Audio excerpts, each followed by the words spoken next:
And good afternoon, everyone. This is Kilo Charlie 9 Victor Kilo Victor. My name is Jim, and this is the Friday afternoon Qso-Vlog network. This is a directed network, and I am net control. If at any time during this net, should an emergency arise, please notify net control, and we'll stand by and allow those in need to access this frequency. Is there any priority or emergency traffic at this time?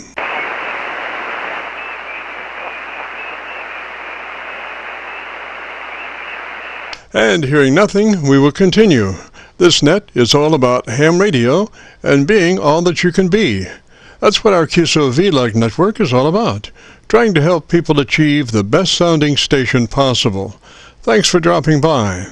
FYI, my background is 50 years in commercial broadcasting, where a lot of big bucks are spent on audio processing equipment and getting it set up correctly to get the loudest, best sounding station possible.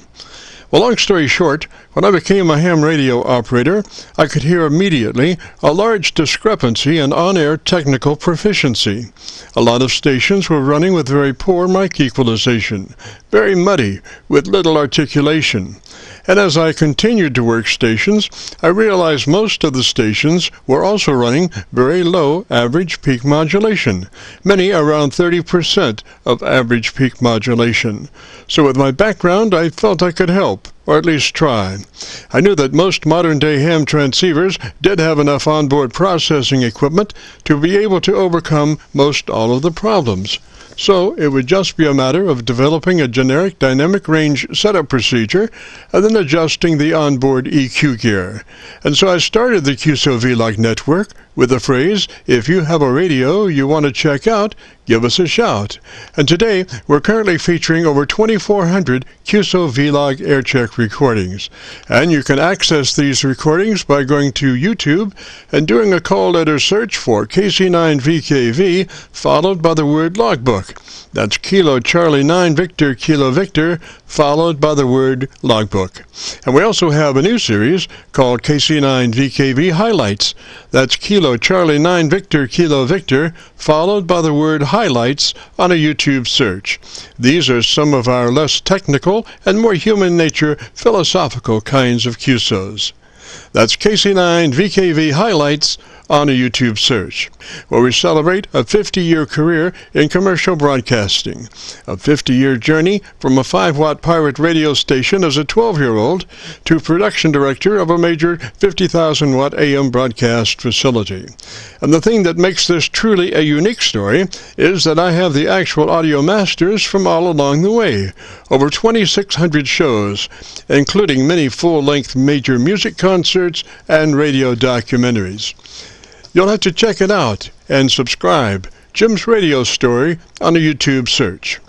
Our mission statement for the Qso-Vlog network is to establish a higher technical level of radio transmissions of the human voice by the intelligent utilization of available electronics in current amateur radio transceivers. Our setup, while generic in nature, converts the average 10 dB dynamic range transmitter with an average 30% of peak modulation to a much fuller 3 dB dynamic range with an average 80 to 85% of peak modulation. This substantial boost in audio transmit level is extremely beneficial in high noise levels and heavy QRM. It allows you to punch through when others fail. The second part of our transmitter setup has to do with proper mic equalization.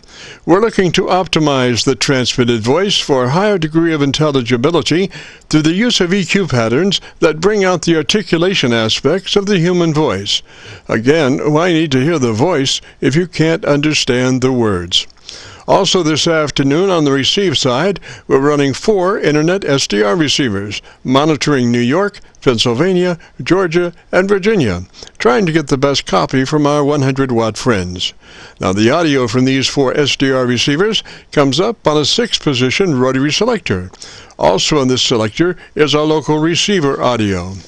And today, our local receiver is running 3 large 10-foot vertical magnetic loop antennas, one aimed at 0 degrees, one aimed at 90 degrees, and the number 3 is aimed at 124 degrees. They are run as a directional scanner array with a manual voting system 6-position rotary selector. Also today, on the transmit side, we'll be running our no SWR specially oriented resonant dipole antenna. One leg of this resonant dipole runs broadside to Montreal, Canada. The other leg runs broadside to Miami, Florida. As we were constructing our station, our mantra was 20 over from Montreal to Miami with a hotspot through the Carolinas. And although conditions may vary, the general performance of this antenna supports its mission. As we come together for another Friday afternoon Qso-Vlog network, let us pause just a moment for the amateur radio operator's prayer. Lord, we pray for clear 20 over S9 communications today. Let all our transmissions fill the air and reach their destinations QSA5 to be understood by all. And as we pray for good radio conditions, let us also pray for good human conditions. During this time of pandemic that has challenged us all, we pray that you will protect everyone, especially our elderly. And also, Lord, we seek your divine intervention to bring peace to a very divided United States. As we go through a very conflicting time in America's history, with dark clouds all around, we pray that you will reduce life's daily political QRM between our brothers and sisters, and through your love and guidance, show us the way to find peace and harmony. Help us to communicate with one another 20 over S9. Thank you, Lord, and God bless and protect America. Amen. To continue, since this part of the band has many nets trying to operate in a very confined area, I would appreciate all stations checking into our Qso-Vlog net to keep their bandpass to no wider than 100 to 2900. And again, please, no wider than 100 to 2900. This is a Friday afternoon Qso-Vlog network. And now let's check in and see if Charlie, K1GZL, is on frequency to bring us up to date on the latest 40-meter band propagation. Charlie's QTH is up north in northern New Hampshire, near the Canadian border. Charlie, got a copy? Charlie, got a copy? And Charlie had mentioned that he might not be with us this afternoon for medical reasons, and so we'll be looking for Charlie also in the next Friday afternoon Qso-Vlog net. So just a reminder, this is the Friday afternoon Qso-Vlog net. My name is Jim, KC9VKV, better known in some circles as Dr. VKV, and we are recording now live till 5, so if you have a radio you want to check out, give us a shout. We'll post this recording up on YouTube in the next couple of days. And so when you go to YouTube, just do a call letter search for KC9VKV, followed by the word logbook. That's Kilo Charlie 9 Victor, Kilo Victor, followed by the word logbook, and that will take you to our Qso-Vlog page, where we're currently featuring over 2,400 Qso-Vlog Aircheck recordings. This recording will be cut number 1 in that series. So without further ado, let's open it up. If you have a radio you want to check out, give me a shout. Have a radio you want to check out, give me a shout. W2KBW, W2 Kilowatt, Bravo Whiskey. W2KBW, Roger, Roger. What's the name there? W, Roger, Roger. What's the name there? Handle here is Tom, Tango Ocean Mary, and we're running an ICOM 7610 on this very snowy, windy day here in western New York. Good morning, Otis. Roger, Roger. Tom, you're up in New York. Is that a Roger? Roger, Tom, you're up in New York. Is that a Roger? That's Roger. We're just outside of Buffalo. Go ahead. Yes, sir. Well, if you'd be interested in our setup procedure, starts with you double checking to be sure you're in that 100 to 2900 wide band pass band. Transmit 100 to 2900 transmit band pass, Roger? 100 to 2900 transmit band pass, Roger? That is correct. Go ahead. Yes, sir. Then we move to our compressor and engaged and at a 3. It's something you'll never hear on the air, but it helps us realize our 3 dB dynamic range at the end of the setup. So it's compression on at a 3. Roger, 3 out of 10 and 30 out of 100. 3 out of 10 and 30 out of 100. Yeah, it is at 3. All right, sir. Now move to your ALC with mic gain in hand. And as you say the word audio, And that's where you would use that with your mic gain to set your ALC level at 2/3. Roger, roger. Level at 2/3. Roger, roger. That is correct. That's about 2/3, and that's what we're reading at the moment on the meter. Yes, sir. Okay, now, why don't you give me about 10 seconds and tell me about your antenna system so that I can listen to your audio. About your antenna system so that I can listen to your audio. Okay, very good. This is W2KBW, W2 Kilowatt Bravo Whiskey. Come on, Otis. How well are you? Vertical. This is a control network, please. Call that in This is a control network, operated please. 40, 20, and 17 meters. And that seems to be the one that we like to use on this band here. We also have a center-fed inverted V, fed with open wire line we use from time to time. But the go-to antenna is the ground-mounted vertical, W2 KBW. Go ahead. Roger, roger. Well, Tom, you're giving me 10 over my noise level, and I can't really give you an estimated reading because I'm detuned in the front end to avoid any overload. So I do have a VU meter tied to my audio out, and I set that for 0 level on your peaks, and when you see speaking, then I see noise, and the noise level was 10 dB below your peak level. So that's a really good signal, and your audio curve is very, very nice. It has a nice bright top end, and not a bunch of bottom, but then again, a bunch of bottom can get you in trouble. I like it just like it is, Roger. Get you in trouble. I like it just like it is, Roger. Okay, that's very good. I'm glad to hear that, and that's pretty much the way I like to have it set up. We'll just kind of go from there, and certainly appreciate the time and effort that you put forth here. And we'd like to wish you a very Merry Christmas, and once again, thank you for the time to evaluate the 7610 here this afternoon. This is W2KBW signing clear. So. Roger, roger. Tom, now, if you would be interested, you have a button called Quick, which takes you to drive. Roger, roger. Which takes you to drive. Roger, roger. I'm sorry, could you repeat that? You were hit with a static crash. Yes, sir. You have a button on the front of your radio called Quick. Are you familiar with that button? On the front of your radio called Quick. Are you familiar with that button? Yes, go ahead. Yes, sir. And Quick takes you to drive. And what is your current reading on drive? Drive. And what is your current reading on drive? The current reading on drive is 45%. Roger, roger. Well, you know, it's interesting if you would like to check it out. We usually recommend 65 on drive, and the audio level just comes up quite well with that. Roger, roger. Quite well with that. Roger, roger. Okay, right now we have it at 65, 65, and how does it sound to you?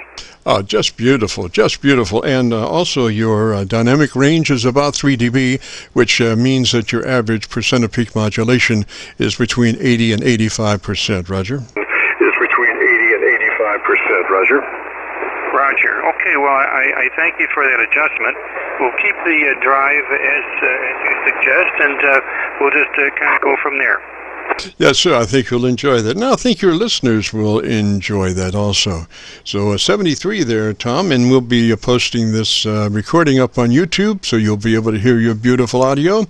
And then we'll have it posted by noon tomorrow. So if you go to YouTube and do a call letter search for KC9VKV, followed by the word logbook, it will take you directly to this recording. I'll have it uploaded by noon tomorrow, and it'll be cut number 1 in a series of 2,400 Qso-Vlog Aircheck recordings. Of 2,400 Qso-Vlog Aircheck recordings. And a bunch of bullshit. Okay, that's very good. That's outstanding. And again, I thank you for your time and effort. W2KBW. Merry Christmas. Merry Christmas to you, Tom. 73, sir. Have a great afternoon. Beautiful weekend. This is the Friday afternoon Qso-Vlog Net. If you have a radio you want to check out, give me a shout. Net, if you have a radio you want to check out, give me a shout. November 4 Alpha Yankee Portable. November 4 station, come back slowly phonetically with your call sign. Station, come back slowly phonetically with your call sign. November 4 bullshit. Portable. So we have a very inconsiderate operator that just must inject his comments on a control network. I am net control. please, sir. Do you respect a network? This is KC9VKV, the station, Info station again. Try your call sound, please. The station, Info station again. Try your call sound, please. November 4, QCQ, N4CY, portable. Roger, portable then. Where are you, portable, sir? Roger, portable then. Where are you, portable, sir? In the Blue Ridge Mountains of North Georgia in the Chattahoochee-Oconee National Forest, camping. Roger. Well, I have an SDR down in Georgia. Why don't you tell me about your antenna system in about 10 seconds, and let me see if I can find a better path for us, Roger? And let me see if I can find a better path for us, Roger. Well, sure. The antenna system is a commercial end-fed half-wave 80 through 10 antenna that's just strung up in the trees up here. The rig is an ICOM 7100, and I have the equalization and everything set on it primarily for intelligibility. So there's not going to be much bottom end and probably pretty peaky on the high end. Over. Roger. Just to double check, usually on our setup procedure, we ask to be sure that the operator is in the 100 to 2900 transmit bandwidth. The best performance setting for their radio, 100 to 2900, Roger. Setting for their radio, 100 to 2900, Roger. Yeah, it's opened up on the high end, but I have the bottom end rolled off, I think, at 200 hertz. It doesn't really offer much intelligibility. The bass frequencies in the voice, of course, don't really do much except consume power. That's so, Roger. Well, our setup procedure starts, we're looking for a 3 dB dynamic range as opposed to a normal 10 dB dynamic range. And the thing is, the more restricted your dynamic range, the fatter it gets. And so we're saying a 3 dB is a nice fat signal, but it's well below the point of where the words start to bend. And our setup procedure actually starts with engaging the compressor at a 3. It's a token amount, something you'll never hear on the air, but it does help us achieve our dynamic range of 3 dB at the end of the setup. Roger? Dynamic range of 3 dB at the end of the setup. Roger? Well, I didn't catch your name. I predict that I know considerably more about audio processing than most people, having been a broadcast engineer and audio processing passion. Over. Yeah, so I spent 50 years doing that. I can usually tell where a VU meter's going before it leaves the peg, Roger. Usually tell where a VU meter's going before it leaves the peg, Roger. Yeah, Roger. I actually installed a RF clipper module in the microphone from my old Yaesu 857D, and I was able to see very much higher average RMS level modulation. I'm running a slight amount of compression on this rig. I have modified the ALC so I could get at least 100 watts out of it. And the peak reading meter on my watt meter, or on my antenna tuner rather, is showing flickers at 100 and an occasional flicker at 125 watts out. Yes, sir. The thing about a clipper circuit does introduce quite a bit of distortion if it's pushed very much, and the distortion does not help the audio. You know, solid-state radio's got a problem already because of the solid-state nature of distortion is odd harmonic distortion, which really stands out like a sore thumb. Unlike tube distortion, which is, even harmonic distortion, which is much more pleasing. Roger? Harmonic distortion, which is much more pleasing. Roger? I agree. The RF clipper that I installed in that microphone, you can see it on the QRZ page. It converted the audio to 455 kilohertz and then clipped it and then filtered the output. So the distortion, of course, it distorted the voice, but it made it extremely easy to be understood, especially after I made adjustments on the BFO on the oscillator of the RF clipper. Roger, hang on just a minute. I was just getting a cup of coffee. The thing is, if you'd be interested, I don't know exactly where you're running your ALC, but we recommend like 2/3. And between the compressor on at 3 and 2/3 on the ALC, we're running there about 90%, 85, 90% of average peak modulation, not consistent, but average, and that's a really hefty signal with absolute clean words, Roger. That's a really hefty signal with absolute clean words, Roger. Yeah, I am running the ALC. I'm seeing on the meter of the rig, I'm seeing it at about 2/3, and I'm seeing between 5 and 10 dB of compression actually taking place. And as I mentioned, my peak output is right at 100 watts. So I'm doing about the most that I want to do with this particular radio.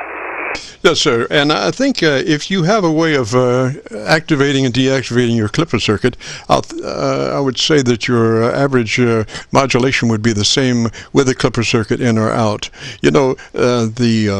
The ALC is actually the limiter, looking at the output of the limiter in your radio. The limiter is extremely fast detect release time, and it's not as fast as back-to-back diodes, but it's very, very quick and can give you that higher index of modulation, Roger, without the distortion. Higher index of modulation, Roger, without the distortion. Oh yeah, we're singing off the same hymn sheet. I do not have that radio anymore. And when the radio went, the clipper for the microphone, it also changed the element in the microphone from a dynamic element to an electret condenser. And if I had the speech clipper turned off, the transmit IF going through the Collins filter, people swore that it could not have been a Yaesu 857D. Roger. So what mic are you running now? It sounds like an electric. So what mic are you running now? It sounds like an electric. It's the stock microphone that came with the ICOM 7100, and I do believe it is an electret element. Yes, sir. Is that a hand mic? Yes, is that a hand mic? Yeah, it's the one that came with the 7100. I actually have the rig installed in the car with a piece of coax running up to the HF antenna. Roger. I didn't get your name, sir. What's your name? Roger. I didn't get your name, sir. What's your name? I go by Steve. My middle name. Over. I'm sorry. Try that again.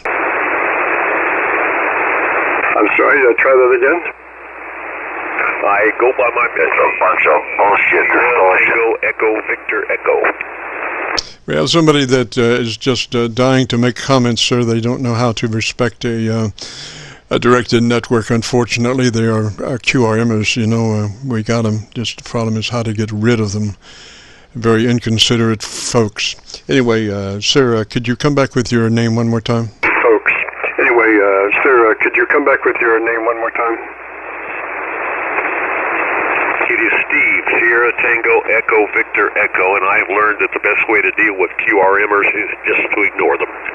Yes, sir, and I would do that, but the problem is we're recording, and I'm looking for the best recording possible, and so if they just sit there and do that, it really does not help the recording, and I'm trying to get you a nice recording, Steve, right here. Does not help the recording, and I'm trying to get you a nice recording, Steve, right here. Okay, well, a nice recording would, of course, include any sort of noise, whether natural or man-made, and it would be expected. Yes, sir. You're right there. And give me your call sign one more time, Steve. You're right there. And give me your call sign one more time, Steve. November 4, Alpha Yankee, N4AY. Roger, Steve, I can hear you so well. You're, like I say, you're like 12 over now.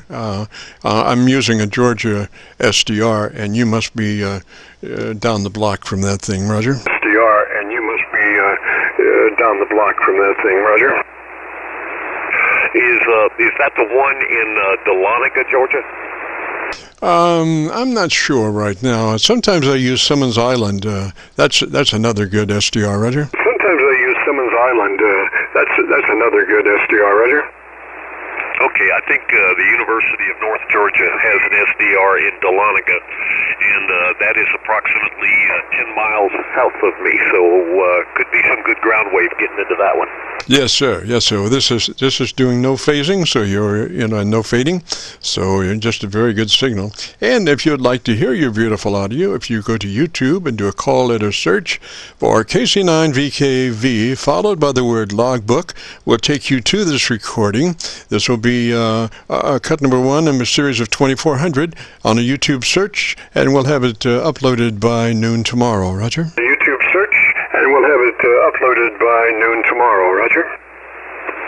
Yeah, I have no internet access or cell phone service here at this campsite, but tomorrow when I will run down the road a little bit, I will look you up and give a listen, and I appreciate it. Yes, sir, Steve. One thought, though, on running that hand mic, the best way to run that mic is pull it to the corner of your lips and talk across it. Do not talk directly into that hand mic. Pull it to the corner of your lips. Actually touch the corner of your lips and talk across it, Roger. The corner of your lips. Actually touch the corner of your lips and talk across it, Roger. That's exactly what I'm doing.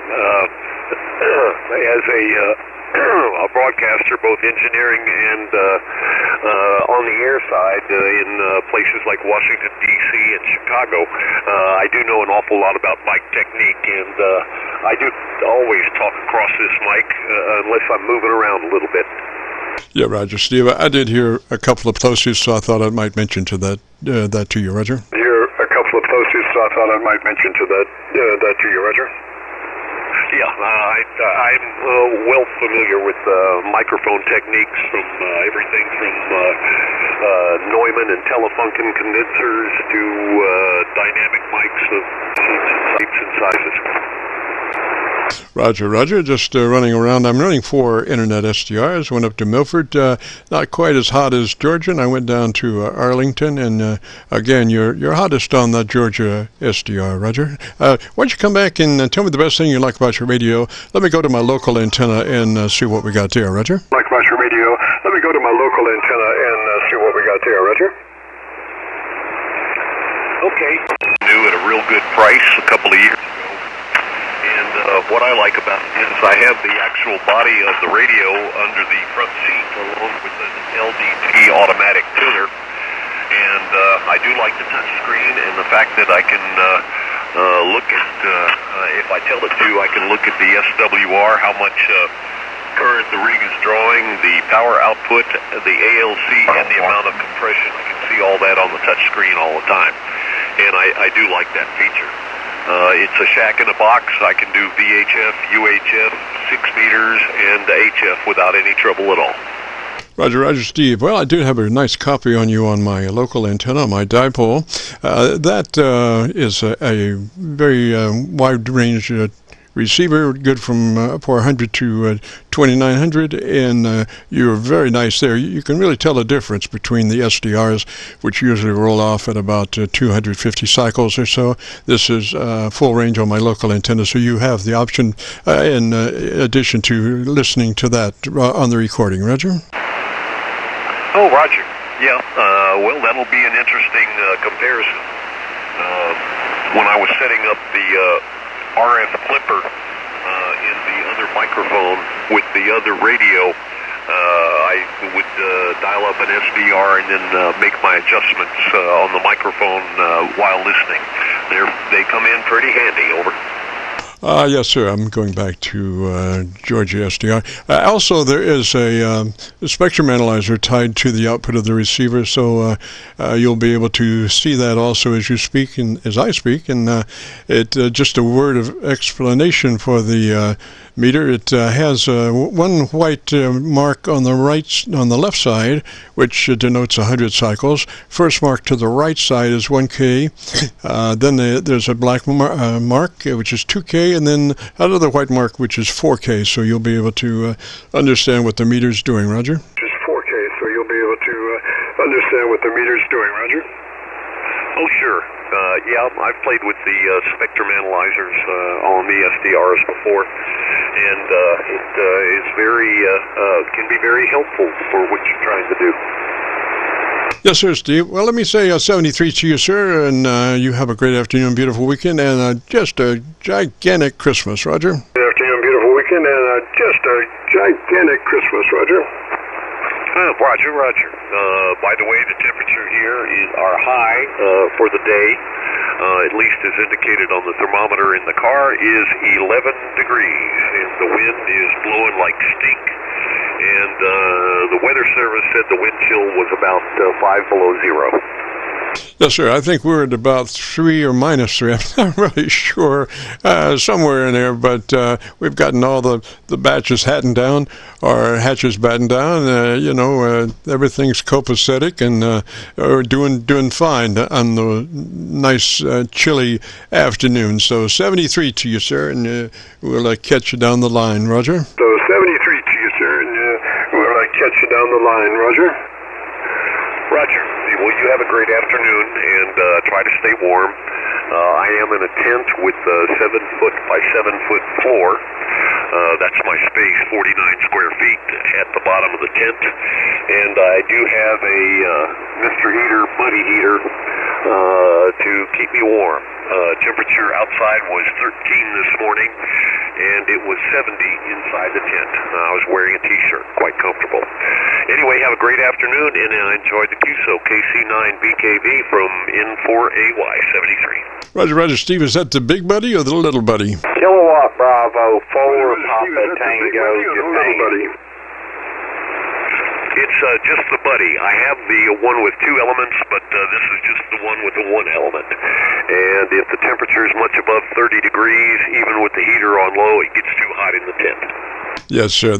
We run one of those for a backup in case our generator can't find gas. You never know what the shortage is going to be for the week. It's always a shortage of one kind or another, so we do have quite a few backups to keep warm. 73, Steve, and we'll catch you later. The other station there, come back with your call sign slowly, phonetically, please. Station there, come back with your call sign slowly, phonetically, please.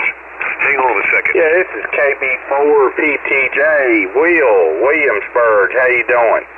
Hey, Will, what's happening, sir? Gosh, long time no see. You're down in Williamsburg, Roger? Long time no see.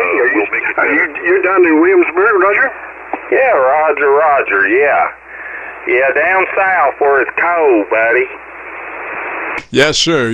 Well, how are your repeaters doing? And I think Steve was in there. Let me talk to Steve just for a second, and I'll be right back. Roger. In there, let me talk to Steve just for a second, and I'll be right back. Roger. Okay.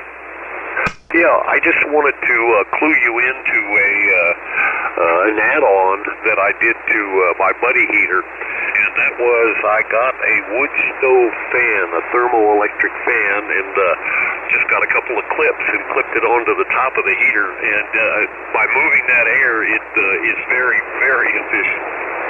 Yes, sir, Steve. And some folks have gone to cutting that top handle off of the Buddy Heater and cook on it, Roger? Handle off of the Buddy Heater and cook on it, Roger? Yep, and you can pull the grill off the front of it and attach the bottom of what would normally be the bottom of the grill where it attaches to the body of the heater. You turn that upside down and it'll fit right in the holes where the top of the heater goes, and it also almost makes a flat surface for cooking. Yes, sir. I saw this one guy. It was really, I think it was like 30 below, and he had his 20-gallon container outside, and it was too cold, and so things his his stuff froze, and he had to bring that in, and then he had to get his buddy going, and was actually heating the tank, which and then there was something he was calling it the liftoff mode, and I wasn't really sure about that, Roger. The liftoff mode, and I wasn't really sure about that, Roger. Well, it's supposed to be down near zero here tonight, and I did some research, and if it's down to zero, I won't have any trouble with propane from my 20-pound tank to the heater. I do have a Coleman grill stove that has uses a 1-pound bottle, and it has gotten to the point where any flame that I get on the burner is very small. And I did discover that this thing will let me turn the tank over upside down to where it's getting liquid, and it performs admirably that way. Anyway, I'll let you get back to the other station. Enjoyed the conversation, and remember that wood stove fan. I think I paid $27 for it on Amazon. But they take all that heat that's coming out of the top and rising up, and it moves it into the living space.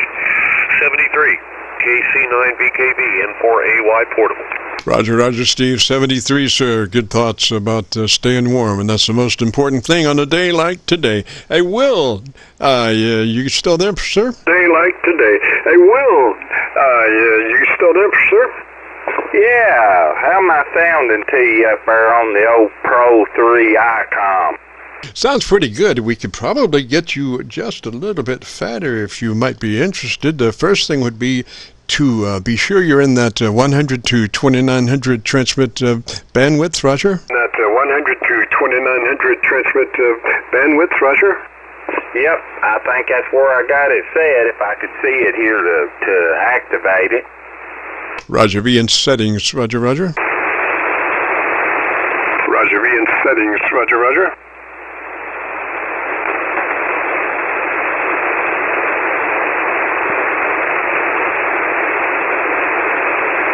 Yeah, well, I'm copying you down in Georgia. I'm just wondering if I might be able to copy you better on my local antenna. If you could, why don't you give me about 10 seconds, tell me about your antenna system, and let me look around. I've got a 6-position rotary selector here. I'm running 4 internet SDR receivers plus my local receiver, which is running 3 10-foot vertical magnetic loops. So I got a lot of receive options, and if you just give me about 10 seconds, tell me about your antenna system, I can run through all that. Nothing faster in selecting things than a rotary switch, Roger? Well, nothing faster in selecting things than a rotary switch, Roger? Yeah, Roger. I'm Pro 3 with the SM20S mic, and that's about it here, over. Yes, sir, I got you on my local antenna, and you're really sounding choice there. And what was that radio again? It's the ICOM Pro 3. Alrighty, and let's see, you're down in Williamsburg. And what was that call sign one more time, Will? It's KB4PTJ, Kilowatt Bravo 4, Papa Tango, Japan. That's what it is. And both those repeaters working real well in this cold weather? Oh, yeah. Yeah, they're all doing good, man. We was on there just a little while ago. Yes, sir. I remember a little while ago I had was talking to a good buddy down there in London, Kentucky, the cell phone worker. I'm sure you know who that is. And we started off on your repeater in Shelbyville, switched over to your repeater in Williamsburg, switched over to another repeater somewhere about 50 miles down the road over in Kentucky. That was a UHF, I believe, Roger?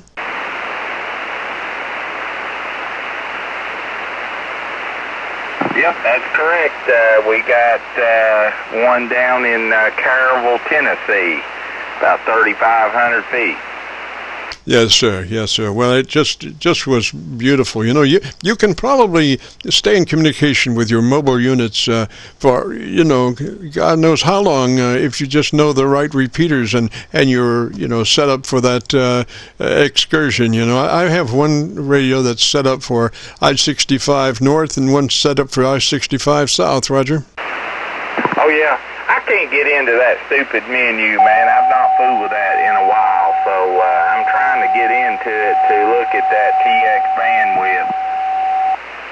Yes, it sounds like you're in 100 to 2900, but why don't you just make note of that and check it out at your leisure later on, Roger? Oh, okay, yeah. So how you been doing, man? You still riding your bicycle? No, unfortunately I'm not. I wish I was, but you know, the more I've had a chance to think about that in my older age, older than when I was older age before, you know, it's kind of not the easiest thing to do, and one of the more dangerous things to do with folks driving the way they do these days, Roger. I can definitely see your point, yes. But anyway, yeah, I've been out working in this cold weather today. Didn't do a whole lot, but I did yesterday and the previous day. But the phone is ringing, but I'm just not going out. It's just a little on the severe side down here, traveling in a vehicle. Oh, Roger, Roger, and you can get a frostbite really quick. I just went out. I have this new water filter. It's a zero water filter, and it's really interesting. They even give you a total dissolved whatever meter, you know, and the filter is great. It comes out at 000. The problem is it has a spigot that's, you know, designed by somebody else, and it really is terrible. So I happen to have an old spigot from a Berkey that we got the chrome spigot, and the supplied spigot was plastic, but gosh, compared to what was there, it was just beautiful. So I had to go out in the shed and drill me a hole there on the other end of the containment area versus the one that they had, you know, pre-made there for the spigot, their spigot. And so I had to walk around the house there a little bit, and boy, my fingers got frozen there, Roger. Oh, I guarantee it, man. Yeah, I was just digging around in the service van for something today, and my hands got very cold. But anyway, well, buddy, I got the dinner call. It was good to hear you on. I heard you a couple weeks ago on here, and there was a guy you helped with a Kenwood radio. He sounded good when you got done with him. But anyway, good to hear you, and Merry Christmas to you. KB4 PTJ. Roger. Well, if you got just a second, that setup is, and you might just take a note real quick, is compression on at a 3. It's token amount, you'll never hear it on the air. Compression on at a 3 out of 10, 30 out of 100.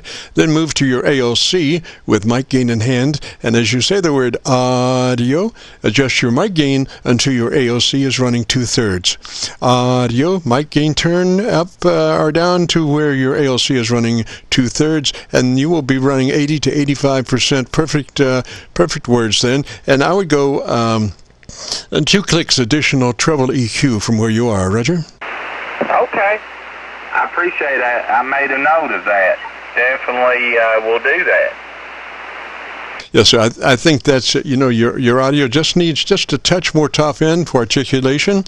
You're really close on your dynamic range. Like I say, you're not probably quite at 2/3. And I find the word audio is just a perfect human test tone for setting. You know, we used to say, you know, speak fairly rapidly and then adjust your meter for mid-scale to 2/3. Well, with this word audio, it's so precise a tone that you don't have to worry about that mid-scale. You just set that mic level for 2/3 on the ALC. Roger?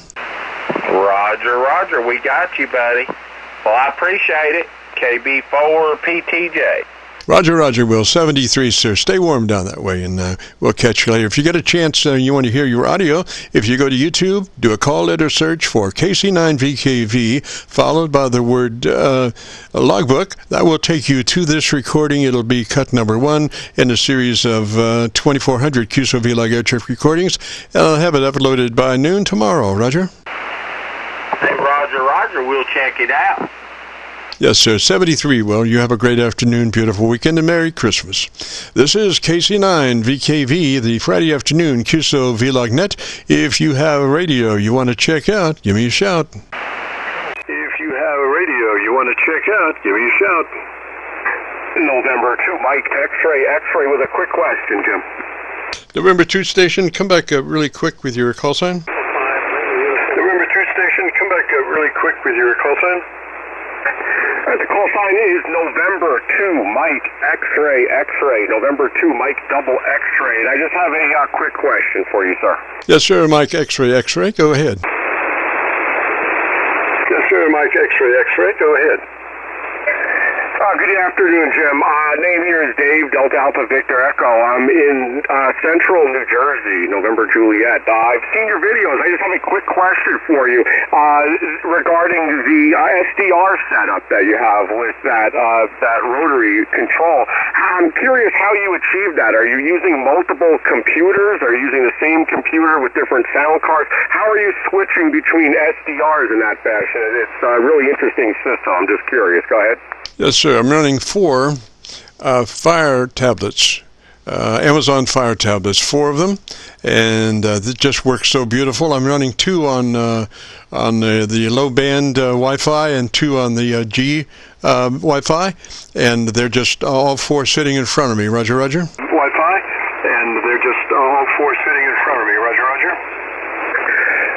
Roger. It's a very elegant system. I always love that watching when you switch between them. It's a combination of old school technology with the rotary switch and the new SDR. So that's all I wanted to know. I was curious if you were using one computer with multiple sound cards or if you had multiple computers or Fire tablets. All right, you answered my question. I really appreciate it. And I hope you have a excellent holiday and a nice weekend. 7-3.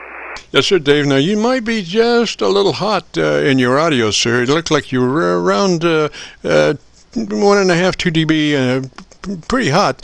You might check what we do on a setup. First is, of course, check for our transmit band pass at 100 to 2900, 100 to 2900 on the transmit bandwidth, and then our compression on at a 3, token them out. You'll never hear it on the air, but it helps us get our 3 dB at the end. And once we get the compression on at 3, that's a 3 out of 10, 30 out of 100. Move to your AOC, and that's what I think what you need to do. Set your AOC level. You might be just a little hot there, and what we do is with the mic gain in hand, the word is audio. You become a human test tone. Set your mic gain until your AOC is running 2/3. Roger? Set your mic gain until your AOC is running 2/3. Roger? Yeah, Roger. I lowered the compression a little bit. I'm running a 7300. I had the compression at 5. I lowered it to 3. I'm also running a Heil PR 781, and I have the mic gain all the way up just because of the type of microphone, and these are ICOM rigs. Does this sound any better with the compression lowered? Yes, sir. Yes, sir. We recommend a 3. You know, a 3 and a 6 are the same thing as far as actually attacking the word. The difference is that the 6 gives you suck up between the words, and a 3 doesn't. So a 3, we just suggest a 3 out of 10 on that 7300, and then again the word audio to set your AOC to 2/3. Roger. Audio to set your AOC to 2/3. Roger. Yeah, Roger. I lowered the I lowered the compression, and I'm speaking now with all my meters on the front here, and I'm looking at the ALC. I'm about 50% with the ALC. Is that what you recommend, Roger? Just a little bit more, 2/3, and you can set it, with the word audio. You just so simple, just audio. Set your mic gain until your AOC is 2/3. Audio. Set your mic gain until your AOC is 2/3. Yeah, so I'm using the whole mic, and I have the mic gain at 100%. So I would have to add a preamp after the in series with the microphone in order to get higher than this. This is with 100% mic gain. Roger. Roger. Well, I think you're really close there, and you could probably, if there was a not quite enough, you could probably make that up in proximity to microphone. Roger. Quite enough. You could probably make that up in proximity to microphone. Roger. Oh, I have great proximity to the microphone right now. I'm right up on the microphone. I really love these high-O microphones. I think it made a huge improvement over the stock mic. Yeah, but it's just, they recommend a preamp, and I'm not running a preamp. I'm running the mic directly into the rig. Yeah, that's fine. You're really close. I would crank in a couple of clicks more treble EQ from where you are. Just a little more brightness, 2 clicks treble boost from where you are, Roger. A little more brightness, 2 clicks treble boost from where you are, Roger. All right, I'm at +5 with the treble, and stand by. +1 with the bass. +1 with the bass, +5 with treble. Roger. All right. Give me a little bit about your antenna system. I've gone to my local antenna, see if I can copy you on that. Roger. All right, stand by. I'm also going to switch to the wider bandwidth. I think I'm on mid anyway. I usually keep it on mid. I know you recommend the wide, so stand by. I'm just going to switch. It'll be 2 seconds.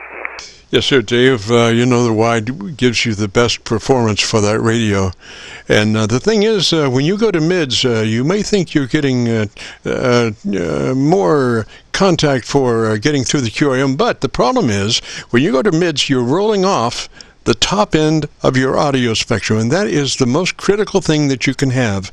You want all of the top you can get for clarity and articulation, and if you are running that in a less than 100 to 2900 transmit bandwidth, you start to defeat your purpose. Roger? Transmit bandwidth. You start to defeat your purpose. Roger? Yeah, Roger. So I'm on the wider bandwidth right now. I usually keep it on mid. Does this sound better than when I initially started speaking to you? Over. Oh, yes, sir. You have a much better top end now. I would pull back 1.5 inches from where you are on that mic. Try coming back about 1.5 inches. Your dynamic range is about 2 dB now, and we want a 3. So pull back just about 1.5 inches off that mic, Roger. And we want a 3. So pull back just about 1.5 inches off that mic, Roger. Roger. All right, backed up. I backed off of the IO microphone now a few inches. How am I sounding now? Over. Oh, beautiful. You're that thing of proximity effect. As you get closer to mic, you have a bass buildup. Well, when you pull back, your clarity is tremendously increased. There's less mouth noise or disturbances other than just the words. I would suggest that you leave your ALC meter out and use that as something to shoot for as you're talking to keep that ALC right in the sweet spot, 2/3. And you got to have something to do, so develop a relationship with your ALC, Roger. Something to do, so develop a relationship with your ALC, Roger. Just want to. Yeah. All right, I got you, Roger. Yeah. All right, I'm going to continue operating like this, and I've had this radio for a while. I set it up with a few folks on the air, and I haven't used it since. So, Jim, I really appreciate the feedback today, Roger. Yes, sir. Your words have a little life now. Before you were just too fat, and your words were blurry, and now they have a little life, and that's what happens when you adjust your ALC for 2/3. You're at 80 to 85%. The words are nice and pristine, but it's really fat audio. So 73 Dave, you have a great afternoon, beautiful weekend, Merry Christmas, and we'll have this posted up on YouTube by noon tomorrow. If you go to YouTube, do a call or search KC9VKV followed by the word logbook. Will take you to this recording. It'll be cut number 1 in a series of 2400 Qso-Vlog Aircheck recordings. 73, sir. Series of 2400 Qso-Vlog Aircheck recordings. 73, sir. All right, 73, Jim. Merry Christmas. Thanks again. Roger, Roger, Dave. This is the Friday afternoon Qso-Vlog net. If you have a radio you want to check out, give me a shout. Friday afternoon Qso-Vlog net. If you have a radio you want to check out, give me a shout. Whiskey Alpha 5.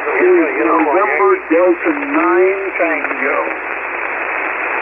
I think it's a November Delta 9 station. Come back slowly phonetically with your call sign. 9 station, come back slowly phonetically with your call sign. Roger, Roger. This is November, December 9, Tango, ND9, Tim, over. Roger, Tango, and what's the name there? Roger, Tango, and what's the name there? The name is Tim, Tango, test 1, 2. Controlled circuit, please. This is a controlled net. Speaking with N9, ND9T, Tim. And Tim, where are you? What's your location, sir? Tim. And Tim, where are you? What's your location, sir? 68. Indiana, over. Tim, I had quite a bit of garbage coming off an adjacent frequency. I don't know why somebody's transmitting 1K off this frequency. We've been here for almost an hour, so, wonders never cease. But what's your location, Tim? Almost an hour, so, wonders never cease. But what's your location, Tim? 58 is Fort Wayne, Indiana. Fort Wayne in northeast Indiana, over. Roger, Fort Wayne. And Tim, what radio are you running, sir? Roger, Fort Wayne. And Tim, what radio are you running, sir? Running an ICOM 756 Pro 3 at about 80 watts out, over. Roger. Now, Tim, just let me ask you, why are you running 80 watts out? So now, Tim, just let me ask you, why are you running 80 watts out? That's what I can get with the antenna tuner. I have a Delta Loop antenna with a LDG Electronics tuner, and with the SWR, that's all I can get out, over. Yes, sir. Okay, let me give you a suggestion to increase your efficiency of antenna. If you ever get a chance, put yourself up a dipole antenna, but not just a dipole antenna. Put yourself up a resonant dipole antenna. Make a note of that. Resonant dipole antenna, and you will bust your frequency response, as far as radiation, probably about 3 times more than you can on that wire that you're running now. So, I would suggest, and, if you really wanted to, get yourself an AB switch and then put up that resonant dipole antenna and switch back and forth between the dipole and the antenna you're running now. And I think you'll just love that dipole, Roger. You're running now, and I think you'll just love that dipole, Roger. Roger, Roger. Well, I may do that. The winter is not a good time for me to work on antennas, but I'll give that a try. I'm in a very restricted location because of my homeowners association, so I just have a moderate antenna, but a dipole would certainly fit the bill. How does the audio sound, over? We'll get to that if you got just a minute. Want to tell you about that dipole antenna is a number 22 wire is almost unpredictable as far as being able to see it up in the sky. Number 22, it's a very small wire, but you can use that. And remember this, the smaller diameter of the element that you're radiating with, the higher the Q. And the higher the Q, the higher the ERP. So, this number 22 gauge wire is very thin, but the thing is, it has very good radiation capabilities. Roger, Roger? The thing is, it has very good radiation capabilities. Roger, Roger? Roger, Roger. Understand, over. Yes, sir. Okay, now on your radio there, first thing would be to be sure that you're in that wide transmit bandpass, wide transmit bandwidth of 100 to 2900, Roger. And if you're not familiar with that, just make a note of that, Roger. 900, Roger. And if you're not familiar with that, just make a note of that, Roger. Roger, I'm not. I'm just getting used to this radio. I've had it for several months and haven't exercised it very much. So I've been listening to you just a little bit about the ALC, So I've adjusted my mic gain at about the midpoint, and the ALC seems to be hitting kind of hard. Roger. So our setup starts with you engaging your compression at a 3. It's a 3 out of 10, 30 out of 100. Just a 3 on your compressor engaged, and it's nothing that you'll ever hear on the air, but it helps get us to that 3 dB dynamic range at the end of the setup. So compression on at a 3 as far as beginning the setup. End of the setup. So compression on at a 3 as far as beginning the setup. Roger. I'll lower the mic gain to try to get the compression down a little bit. Over. Okay, you do not have a compression input control? Okay, you do not have a compression input control? No, I do. I do have a compression input. I'll lower that a little bit as well. How is it sounding now? Over. All right. We don't want to do a bit and a bit, you know. Just listen to what I'm telling you. Put that compression on at a 3, or a 3 out of 10, or a 30 out of 100, depending on how your compressor is labeled. 3 out of 10, 30 out of 100. Compression on. Roger? It's labeled 3 out of 10, 30 out of 100. Compression on. Roger? Roger. Compression is on at 3. Over. Yes, sir. Now move to your ALC with mic gain in hand, and as you say the magic word audio, elongate the front. Don't stress it. Just say it like you would normally say any other word in a QSO. Adjust your mic gain until your ALC is running 2/3. Roger? Adjust your mic gain until your ALC is running 2/3. Roger? Roger. So I adjusted the compression. I can't seem to get any change at all in the meter with the compression. And the ALC peaks at from 0 to mid-range. And I'm hitting, seems like I may be hitting that kind of hard. How does it sound? Okay, listen to what I'm saying now. Your compression is on at a 3. And then move to your ALC with mic gain in hand. And as you say the word audio, the word is audio, you become a human signal generator. Adjust your mic gain until you're reading 2/3 on your ALC meter. That's the way to do it, sir. You're reading 2/3 on your ALC meter. That's the way to do it, sir. All right, I'll give this a try. I'll read back down a little bit with audio on. And I'm setting it at about 2/3 of the range. Audio. Excellent. Now, just really quick, check your frequency control. We're on 7188.00, 7.18800. Roger, just to double check that. 7.18800. Roger, just to double check that. Right, I was about 32 hertz high. I was just a little bit high, so I'm down to 7188.0. Yes, sir. You sound a lot better. There's nothing like being precisely on the frequency. You know, radios are so precise today that when you're not dead on that, you're sounding a little strange there. And so you always try to, to be on the frequency. And the other thing is, you probably have something called lock, LOCK, on your radio. And I usually, rule of thumb, if I'm on a frequency more than 30 seconds, I'll hit lock. So I don't accidentally hit my VFO and wind up in somebody else's front yard. Roger? I accidentally hit my VFO and wind up in somebody else's front yard. Roger? Roger. I understand that.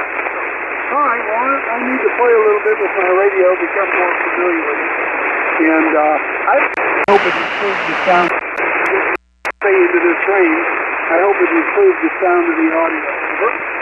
Yes, sir. Now, I would like to go to your EQ page. If you've got just a moment, go to your EQ, or take a note, probably. Note to self, want to crank in a couple of clicks additional treble EQ from where you are, plus 2 clicks treble EQ boost from where you are. Make a note of that, and that'll get you a little more clarity. Roger? Make a note of that, and that'll get you a little more clarity. Roger? Roger. I'll have to research the manual on how to do that. Over. Yes, sir. Yes, sir. Well, do that at your leisure. Just make that note and then crank in that 2 clicks additional treble EQ, and that'll give you a little more articulation, a little more brightness, and that will help you when you're in a big pileup or when you have a lot of QRM. You'll be able to punch through, and people will be able to hear you, but not only hear you, they'll be able to understand the words that you're saying, which is, that's the main thing, Roger. Understand the words that you're saying, which is, that's the main thing, Roger. Roger. Well, I appreciate the tip. I'm always interested in making improvements to the station, and I think this will help. I really appreciate the input, over. Yes, sir, and really think about that resonant dipole antenna, putting that up with number 22 wire or something that you can't see from the road, and so you can run that dipole, and you're not going to have to worry about, folks going crazy because you've got an antenna, because they won't be able to see a number 22. Roger. Because they won't be able to see a number 22. Roger. Roger. Well, again, I'll have to wait till the weather improves a little bit. And we're about 4 below zero right now, and 30-mile-an-hour winds, so it's a little tough for antenna work today. But I will put that on my list for the spring. Over. Yes, sir, Tim. Well, you know what they say, you can't work on antennas until it's at least 0 degrees outside. I mean, you really have to have 0 degrees to be able to work on antennas outside. That's a amateur radio given there. At least I've always found I have to go up and work on my antenna when it's the coldest. 73, Tim. You have a great afternoon, beautiful weekend, Merry Christmas. If you want to hear your audio, go to YouTube and do a call letter search for KC9VKV, followed by the word logbook. We'll take you to this recording. I'll have it uploaded by tomorrow at noon. It will be cut number 1 in a series of 2,400 Qso-Vlog Aircheck recordings. 73, Tim. This is the Friday afternoon Qso-Vlog net. If you have a radio you want to check out, give me a shout. Qso-Vlog net. If you have a radio you want to check out, give me a shout.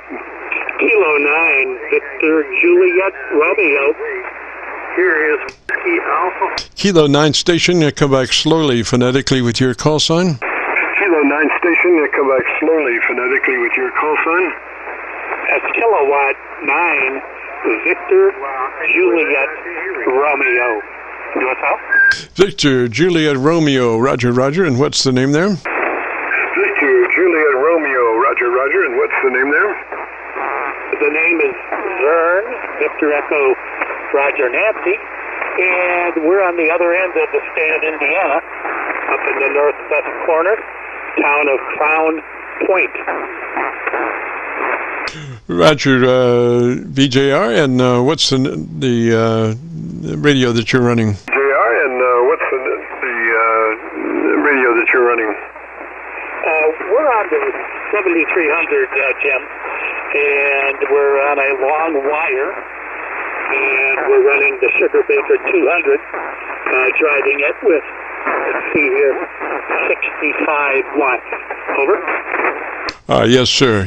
Well, if you're interested in our setup procedure, it starts with you double-checking to be sure you're in that 100 to 2900 transmit bandwidth. 100 to 2900 transmit bandwidth. Roger. That's in settings. 100 to 2900 transmit bandwidth. Roger. That's in settings. Yes, sir. I am there. All right, sir. Then compression on at a 3. Compressor on at a 3. It's a token amount, something you'll never hear on the air, but it does exactly what we needed to do to get to a 3 dB dynamic range. Roger, at the end. What we needed to do to get to a 3 dB dynamic range. Roger, at the end. Roger. All right, so we have our compressor on at a 3, then move to your ALC with mic gain in hand.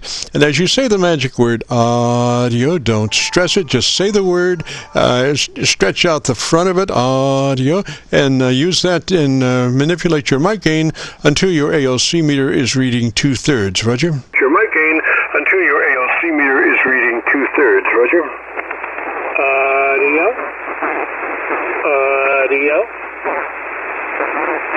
Audio. Looks like I'm about 1/2 scale at 100% mic gain. Over. All right, so you're at 100%. Well, you know, the actual sweet spot is 2/3, so it's just a little bit more than half. Roger, Roger. A little bit more than half. Roger, Roger. Roger, Roger. Yeah, right, just barely over half. Not much. I'm not 2/3, but I'm a little more than half.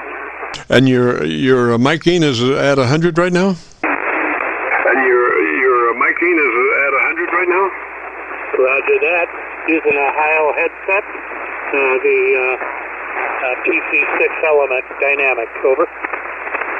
All right. Normally, you know, I would suggest that you take that boom and move it as far out from you as you can, and then at the last minute make a 90 for the element to be in, on azimuth to your mouth. But I can't understand exactly why your audio level would be, all the way up. You should be able to get a nice reading there at, before 100% on your mic gain, Roger. Before 100% on your mic gain, Roger. Roger that, Jim. You know what? Let me drop the linear here. Hold on. There we go. I don't know how big a difference that makes. Audio. No, still not the same. Still 100% mic gain and just a tiny bit over half on ALC. Over. Okay, go back, bring your amp back up so I can hear you a little bit better. Now, let's go to your EQ page and check out a couple of things on your EQ page, Roger. Let's go to your EQ page and check out a couple of things on your EQ page, Roger. Okay, got to figure out how to get there. That's settings, sideband, transmit sideband, Roger. Transmit sideband, Roger. Since settings, you've got that X there, a wrench and something. Since settings, you've got that X there, a wrench and something.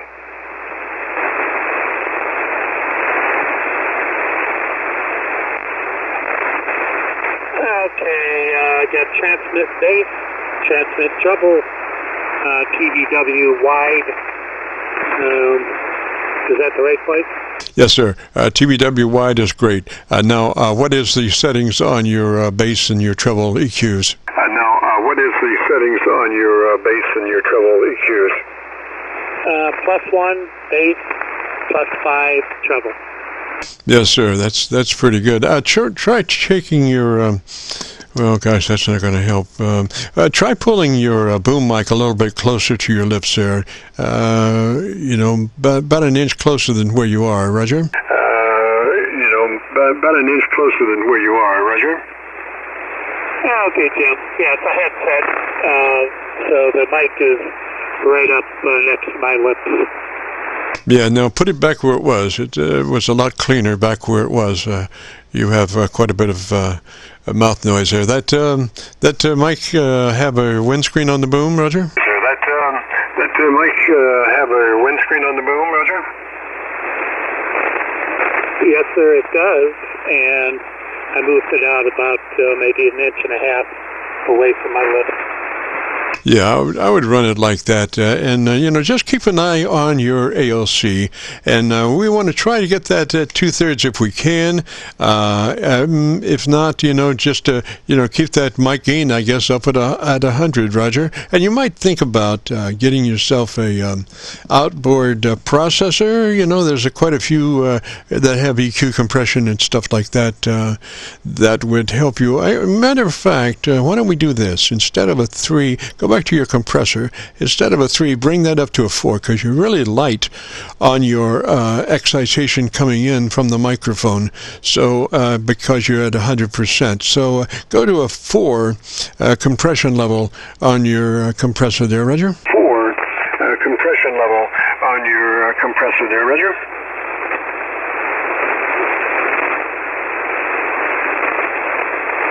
Okay, I'm at a 4 on the compressor.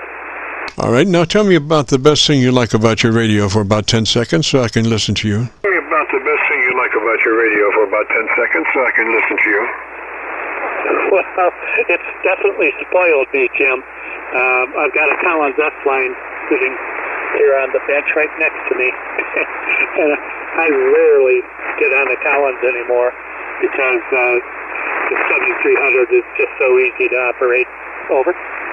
Yeah, so you're looking better that way. I would run that compressor at a 4 for sure, and your mic gain, I guess, up at 100, because you're looking to about the 3 dB dynamic range, which is exactly where I would put you, Roger, where I want you as far as ballistically on your audio, Roger. Roger, where I want you as far as ballistically on your audio, Roger. Roger. I appreciate your help, Jim. By golly, that's quite a nice service you provide. And I talked to you before. It's probably been 6-7 months ago. But in any case, at least I know what the settings should be with this Pro 6 headset from Ohio.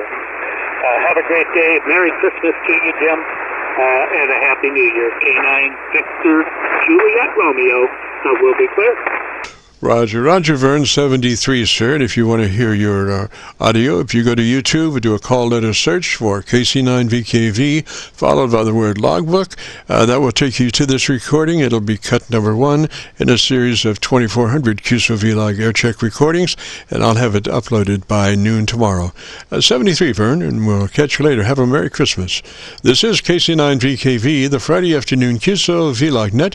If you have a radio you want to check out, give me a shout. VLogNet, if you have a radio you want to check out, give me a shout.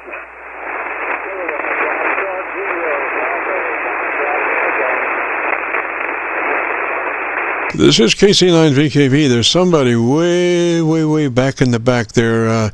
Give me about a half a dB on Milford station. Why don't you give me about 10 seconds, tell me about your antenna system, and I'll see if I can find a better path for us, Roger. See if I can find a better path for us, Roger.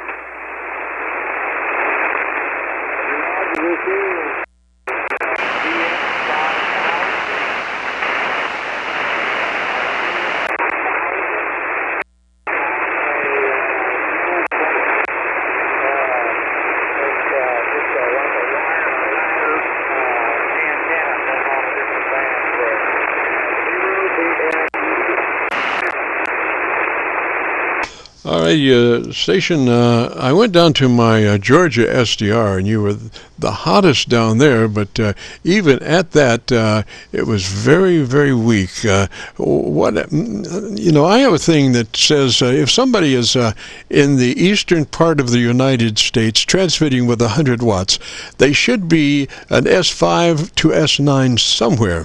Now, I'm running 4 Internet SDR receivers. I'm also running 3 10-foot vertical magnetic loop antennas, and I only have about maybe 1 dB above my noise level down in Georgia. So what I would suggest to you, sir, is maybe you might want to investigate a more efficient antenna system if you're running 100 watts. Now, if you're running 5 watts, that will tell the tale right there. But if you're running 100 watts, I would suggest maybe investigating the possibilities of getting a resonant dipole antenna up, and that will probably increase your radiation by at least 3 times over what you're doing right now.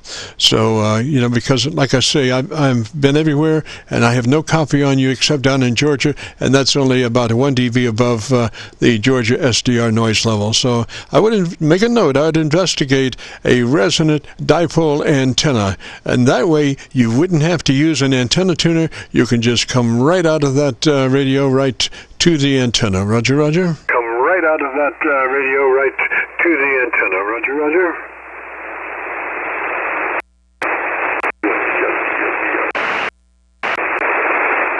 So, station, let me say 73 right now. I just do not have a good enough copy to work you right now. But, maybe in the next 10 minutes, if my signal comes up to you, then maybe your signal will come up to me and we'll be able to communicate. But right now, it's not possible. So, 73, sir. This is the Friday afternoon Qso-Vlog net. If you have a radio you want to check out, give me a shout. Qso-Vlog net. If you have a radio you want to check out, give me a shout.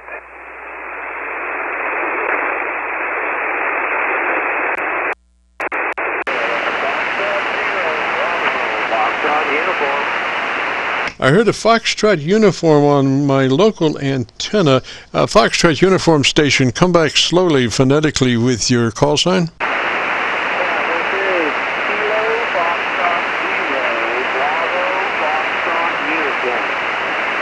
Bravo, Foxtrot uniform, roger, roger. Now, if you would, sir, why don't you give me about 10 seconds about your antenna system, and let me look around and see if I can find a better path for us, roger. For us, roger.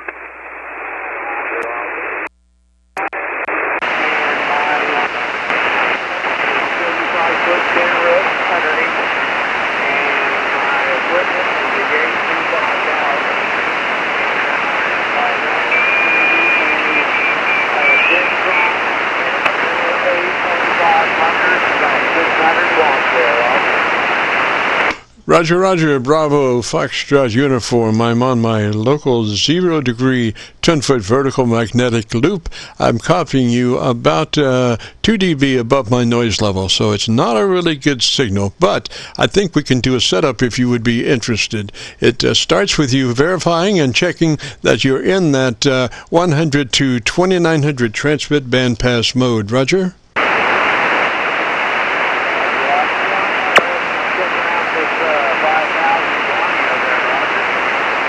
All right, I'm not copying you that well, so come up on that mic. Just swallow that mic for a minute and let me hear you. Roger, roger.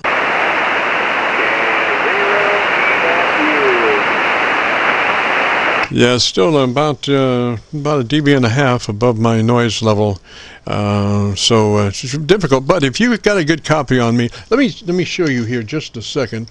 Let me go down and I'll show you exactly what's going on. This is a KW. This is 100 watts. 1, 2, 3, 4, 5, 5, 4, 3, 2, 1. This is my signal. Your signal to me. 1, 2, 3, 4, 5, and this is my signal to you. Roger, roger.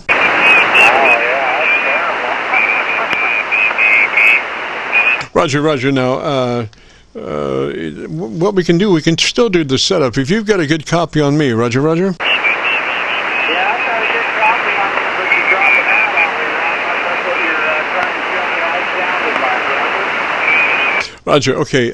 So the setup starts with you. Maybe take notes. That's the best thing to do. Take notes. First thing is you want to be in the 100 to 2900 transmit bandwidth mode. 100 to 2900 transmit bandwidth. Roger, roger.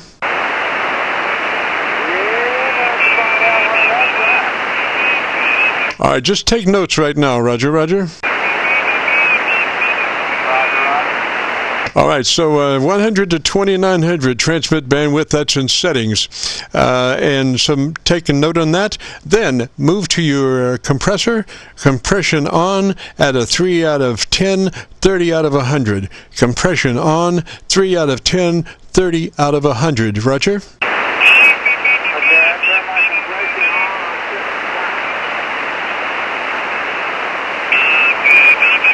All right, I'm getting some garbage there off something. I don't know. There must be a 1 KC off the signal, or I don't know, quite a bit of garbage. So anyway, you've got that compression on. 30 out of 30 out of 100, 3 out of 10, 3 out of 10, 30 out of 100 on the compressor. Roger, roger.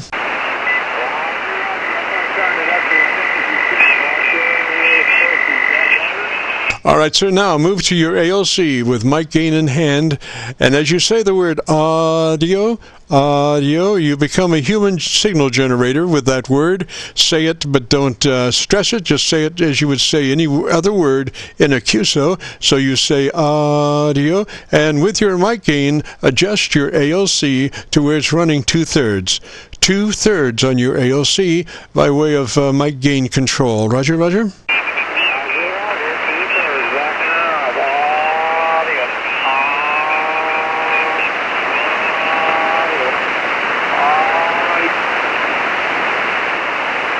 Sounded a little bit better there. I started coughing at about 2 dB, so he did a little good there.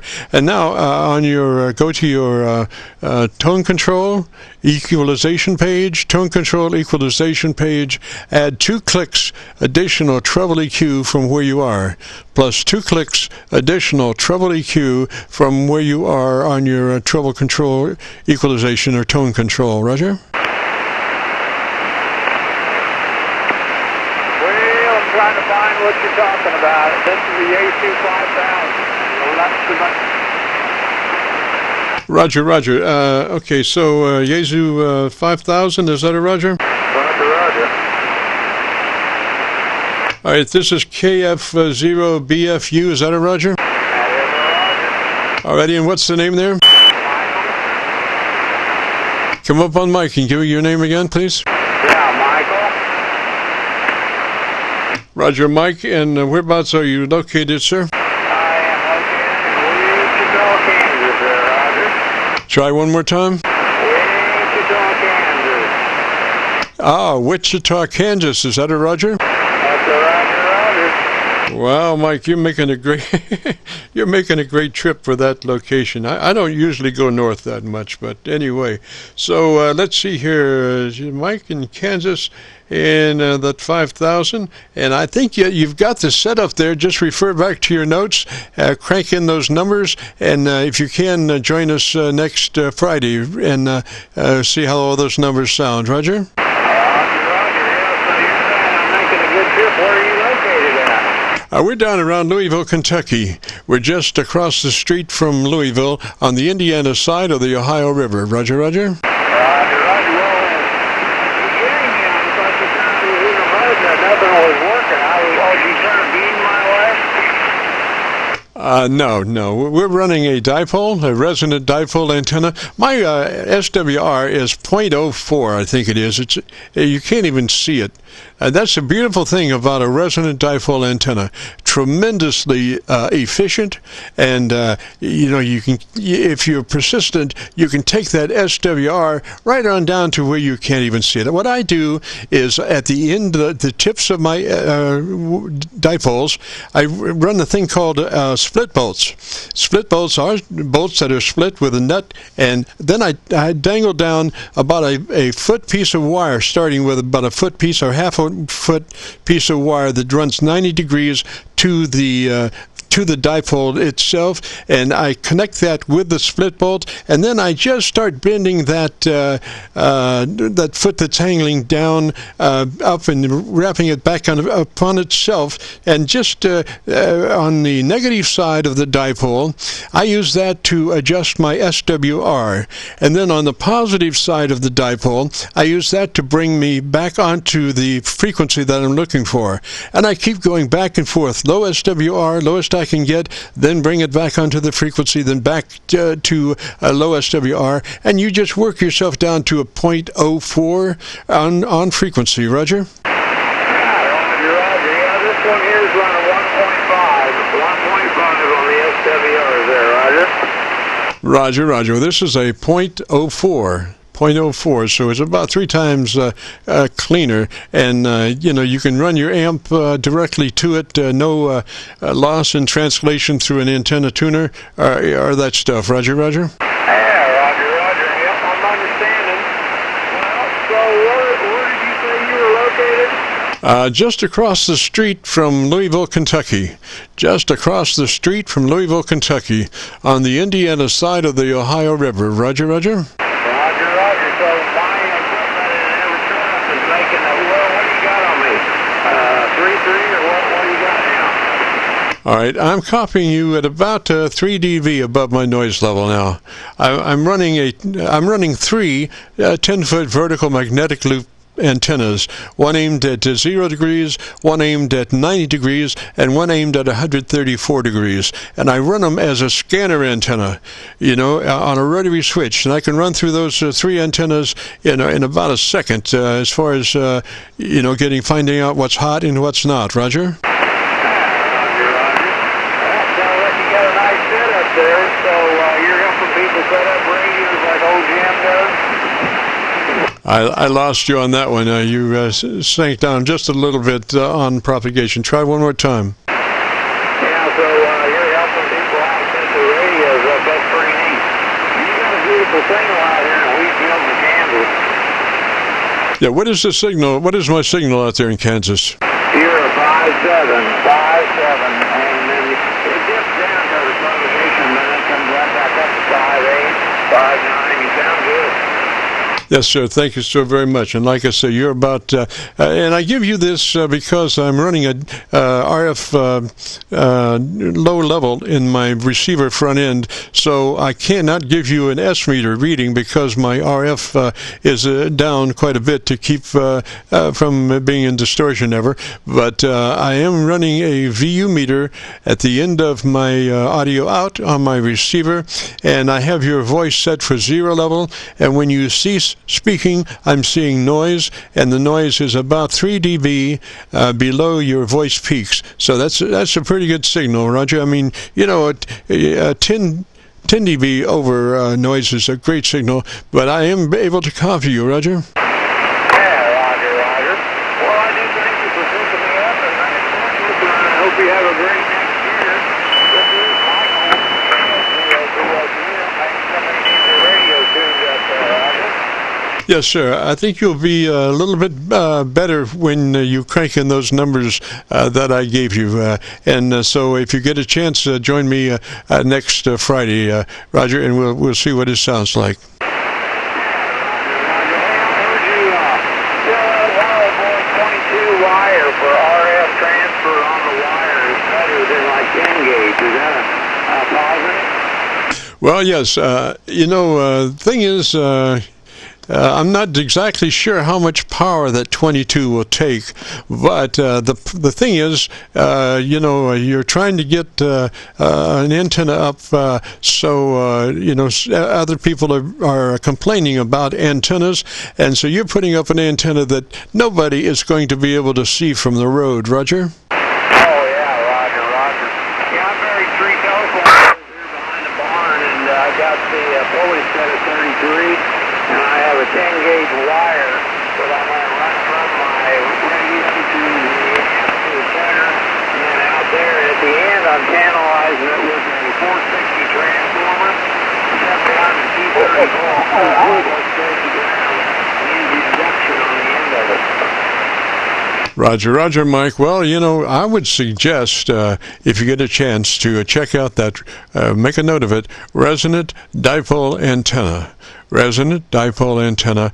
That will be just unbelievable as far as efficiency. Your ERP will come up drastically, you know. I mean, everything will look the same on your meter as far as the SWR if you adjust the elements for that. And, you know, again, use your ground side of your, you know, I run unbalanced, no transformer, and I do the SWR measurement on the ground side and bring it back onto frequency on the high side and just go back and forth like that until I work the SWR down into a 0.04 or thereabouts, and it's on frequency for I'm transmitting. Roger? Yeah, Roger. Yeah, I can see how that would make it really clean and everything.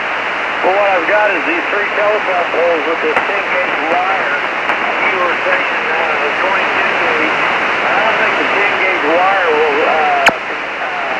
handle what I'm going to put on, or the 22-gauge will handle what I'm going to put on it. I think the 10-gauge will, Roger. Yeah, so now if you've got room to play and you want to try that, you know, that number 22 gauge wire, because, you know, there's another thing to consider about that, and that is the smaller diameter of the element that you're using for an antenna, the higher the Q. The higher the Q, the higher the gain. So a number 22 is actually going to be higher gain, more output, more ERP than a bigger, say, a 1-inch, you know, cable. So think about that for a little bit, and if you've got time and space to experiment, you know, have at it, Roger. Yep, Roger. I see what you're saying, but I'll say 22. I know what I'm going to do, though. But are you saying that the RF will be thrown off at a tighter oscilloscope signal, kind of like the sine wave off of 460, or it'll be Well, I'm just saying, general rule of thumb is the smaller diameter of the element, the higher the Q. And the higher the Q, the harder the ERP. I mean, this holds true in Yagi antennas. It holds true everywhere. The smaller the element, the higher the Q. And so, it could well be that number 22 gauge wire would outperform, a number 14, number 12, number 10, number 8, number 6, a 0-aught. You just have to experiment and check it out. Yeah, I'm with you. Thanks for the advice. I kind of like that. I had it upside down. I thought the bigger the wire would give you a higher Q. But you're telling me straight up the smaller, which makes more sense because of your RF line down that wire. It has to get off of there quicker. Then the larger one would be more of a gradual ease and then a gradual dive, lows and highs.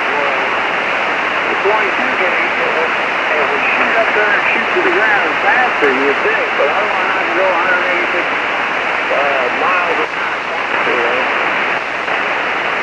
Roger. Now, the other aspect of that would be that if you run a kilowatt and the number 2 burns up, well, you obviously, have to fade back and go to a number 20 or something. If the wire won't support the wattage, then you have to go down diameter-wise until you find a wire that will support the power. Roger, Roger? How about bandwidth?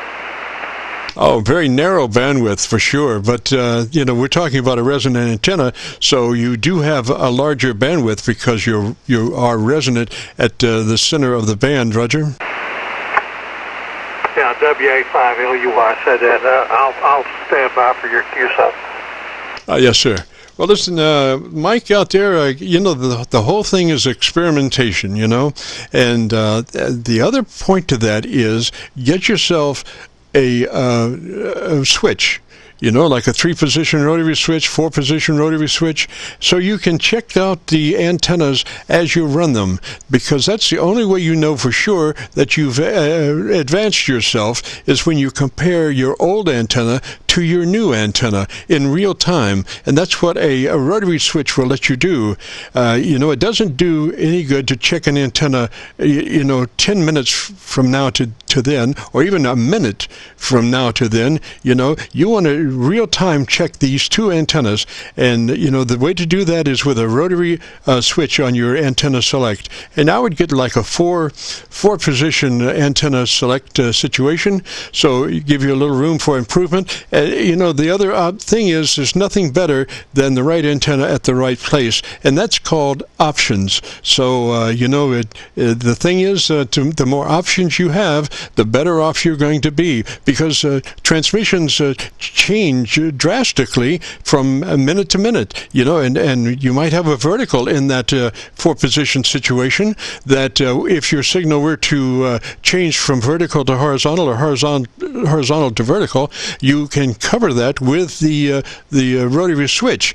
And keep in mind that the hotter the received signal, usually the hotter the transmit signal back to your person that you're talking to. Many times it will be that the hottest antenna that you receive them on, you will use that to transmit on because it's obviously in the right spot to communicate with in that trough to them. Roger? Roger. That makes perfect sense to me. Yeah, it's kind of like with a beam. You turn it over there, and if you can hear them better and hone in on them, then when you transmit, they're going to get it stronger. Yeah, that makes perfect sense to me. Yes, sir. That is it, and I think you'll have some good times, And by using that 4-position rotary switch, and you're working in real time, you can hear the difference. Comparing just by the 2 antennas, you can compare the one to the other. Back and forth as you're listening, and you want to be usually on the hottest antenna. It will be your hottest transmit back to them. Well, listen, Mike 73, sir. Good to hear you out in Kansas. Roger. Roger. What is your call sign? The call sign here is Kilo Charlie 9 Victor Kilo Victor KC9VKV. Roger. KC9VKV. Victor, kilowatt Roger, and you're BFU. Roger, Roger. Roger, Roger. KS0 BFU. Yeah, thanks for taking the time talking to me about that. Every time I talk with people and I research stuff, I just get better and better. Yes, sir, Mike, and I'll have that recording of you uploaded to YouTube by noon tomorrow. If you go to YouTube, do a call letter search for KC9VKV, followed by the word logbook, will take you to this recording. It'll be cut number 1 in a series of 2,400 Qso-Vlog Aircheck recordings. Have it uploaded by noon tomorrow. 73, Merry Christmas. Roger, you have a great Christmas and a Happy New Year, and I will look that up. I appreciate all you're doing there. KS0 BFU, Wheatfields of Kansas. Operator Michael, 73. Roger, Roger, Mike, 73, sir. And the other station, if you're still there, come ahead. Kilo Bravo 3, Kilo Whiskey Whiskey. We're located in Hot Springs, Arkansas. Whiskey, stand by just a moment. I think there was another station that had come in earlier, or was that Whiskey? That other station, what's your call? Whiskey Alpha 5, Lima Uniform Yankee. Okay, Whiskey Alpha 5 station, one more time on the call sign, slowly, phonetically. Whiskey Alpha 5, Lima Uniform Yankee. Lima Uniform Yankee, Roger, Roger. And what's the name there? The name is Wayne. Whiskey Alpha, Yankee November Echo. Roger, Wayne. And what radio are you running? I'm running an IC746 ICOM. Okay, sir. And what's your location? Hot Springs, Arkansas.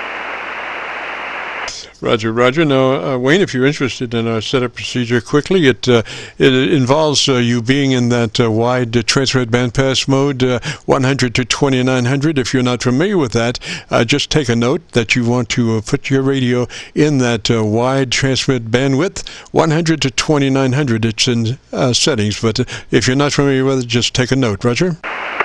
This radio has no settings like that.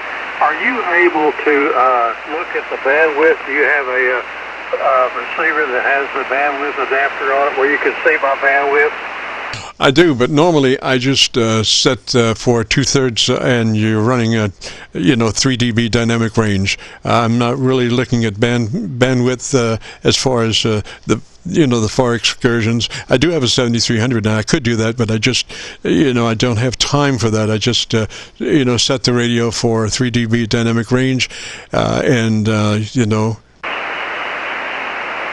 Okay, well, how does the audio just sound to you over? I tell you what, Wayne, why don't you give me about 10 seconds to tell me about your antenna system, and let me look around and see if I can find a better path for us. I've got you on my local antenna, but many times SDRs are better. So just give me about 10 seconds and tell me about your antenna system. Okay, tell me about your antenna system. Okay, I agree with you 100%. A resident dipole is the way to go. That's what we're running here, and have done it for years on different bands. We have 17 meters, 40 meters, and 80 meters. And so that's the setup here. We're running a amplifier about 600 watts. It's a Veritron L and 600 behind the 746. And I was just curious. I get good audio reports, but I was also wondering about my bandwidth. Am I out of the bandwidth or under it or what? Yeah, I don't have my 7300 fired up at the moment, but that radio, is that like a 2.7? What's the age of that radio? Okay, 2.7 is. What's the age of that radio? Oh, it's about 18 years old. Old stuff, but it still works. Yeah, so I would say you're probably well within your bandpass because, only recently have they actually been using 100 to 2900 as far as, a wide, quote-unquote, band setting. So I would say, unless somebody comes knocking on your door, I would think that, and you could get somebody that does have their meter up at the moment to look at your bandwidth. But our setting is, compression on at a 3, which is a token amount, something you never hear, but it does start our setup procedure. So it's compression on at a 3, and that's a 3 out of 10 or 30 out of 100, Roger. Compression on at a 3, and that's a 3 out of 10 or 30 out of 100, Roger. Okay, I'm running no compression now. 1, 2, 3, 4. Okay, compression on 1, 2, 3, 4. Can you tell the difference? Oh, I can tell the difference, but the thing is, I don't want to tell the difference. I want you to be at a 3. 3 is imperceptible, but it does help. So I would put that, if you have an adjustment on your compression input, I would put it on a 3 out of 10 or 30 out of 100, Roger. Input, I would put it on a 3 out of 10 or 30 out of 100, Roger. Well, there's no adjustment like that on the 746. There's a knob in the back you turn, and there's no readout. I guess you just turn it to the best compression. Excuse me, so I'm going to leave the compression off. That's where I get good audio reports. And I'm running a Turner microphone. It's a Turner element with a homebrew preamp in it, and I get real good reports. But I've never had anybody actually tell me what my bandwidth is.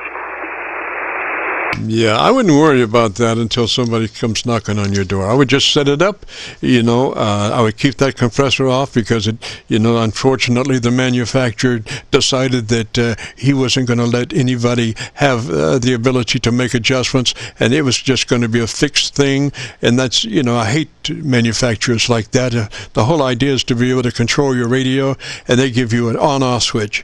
So there you go. But in the other regard is the next step after the compressor that you don't have on would be to go to your ALC with mic gain in hand, and as you say the magic word audio, you become a human signal generator and use your mic gain to set your ALC level at 2/3, Roger. Your mic gain to set your ALC level at 2/3, Roger. Well, I'm looking at my ALC and it's running about 45% right now. So I'm just going to leave it all like it is and find somebody that's got one of these new modern SDR receivers that could tell me exactly where I am. I'm just curious about it. So, look, I appreciate it, and I've been listening to you for a while, and got a good signal down here in Arkansas. We're running about 600 watts, and when you drop from your whatever you're running down to 100 watts, it still had a real good signal here. So I guess that's a dipole to dipole. So 73s, and I appreciate the comments. Over. Yes, sir, Wayne. 73, sir, and the thing is, find somebody with a 7300 that's running a 7300 or 7610. Those are really good for you to check your ALC with. I mean your transmit bandwidth. But you will not achieve the greatest heaviest sound until you take that ALC up to 2/3. Up to 2/3. That will give you a 3 dB dynamic range, and your average percent of peak modulation will be 80 to 85%, and you'll be fat but crystal clear words. So 73, Wayne, and Merry Christmas, sir. Clear words. So 73, Wayne, and Merry Christmas, sir. Okay, Merry Christmas to you, and 73, and have fun coming people out. I guess that's what ham radio is all about. WA5LUY Hot Springs, clear. Roger, Roger. This is the Friday afternoon Qso-Vlog net. Gosh, we're 17 past, but there was another station in there. Other station, are you still with us? 17 past, but there was another station in there. Other station, are you still with us? Kilo Bravo 3 Kilo Whiskey. All right, Kilo Bravo 3 station, come back slowly, phonetically with your call sign. Kilo Bravo 3 station, come back slowly, phonetically with your call sign. Okay, very good. The call is Kilo Bravo 3 Kilo Whiskey Whiskey. AB3KWW. Roger. Roger, Roger. Kilo Whiskey Whiskey, and what's the name there? Roger, Roger. Kilo Whiskey Whiskey, and what's the name there? Name here is Jim. Juliet India Mike. Ah, Jim. Well, gosh, how can I miss that? That's my name. And where are you located, Jim? How can I miss that? That's my name. And where are you located, Jim? I am located in Norton, Virginia, right up outside of the Norton, Virginia. Roger. Ah, Roger that. Gosh, my Milford. I haven't revised my Milford, PA in quite a while, and gosh, I probably have just a beautiful copy on you. Unfortunately, I'm late, and there's about 20 people on that one, so I can't use that one. I'm on Georgia. You're sounding really good, really good down in Georgia, Jim. I'm on Georgia. You're sounding really good, really good down in Georgia, Jim. Well, okay. Well, I'm not complaining. Well, I'm kind of semi-retired and wiping a small house here in the Appalachian Mountains outside of Norton, Virginia, and just now Santa Claus bought me this radio and everything that goes with it last Christmas, but I just got my antenna up about four days ago, and I've been playing around, and I've been waiting to get on here and talk to you. Back to you, Jim. KB3KWW. Roger, Roger, Jim. I've got you on my local antenna. You're probably about 10 over nice signal. So if you would, and you want to set up, first thing would be, what radio are you running? Okay, very good. Now, here we go. I'm running the IC718, ICOM 718, into a resonant 40-meter inverted Z quarter wave. Due to lack of property, I just can't spread it out, so I had to go in an inverted bay at 100 watts. Back to you, Jim. Yes, sir. Okay. The thing is, you want to be sure that your radio is operating in the 100 to 2900 transmit bandpass. 100 to 2900, Roger? Okay, that is a Roger. It's there. All right, sir. Now compression on at a 3. That's a 3 out of 10, 30 out of 100. Okay, I'm going to go, I believe, this is the first solid-state radio I've ever owned. I've been licensed 19 years. Everything else I owned was all tube Drakes, old Kenwoods, and whatnot. This is a brand new radio. I will turn the compression on and go to my ALC, and oh boy, that's a little fat. Okay, Jim, listen to me now. Do you have an input control for your compressor? Is it 0 to 10 or 0 to 100? Do you have a control for your input to the compressor? No, negative. It's just compression on or compression off. Okay, you don't have a normal high boost 1, high boost 2? I don't believe so, Jim. I've been going through my manual for over a year, and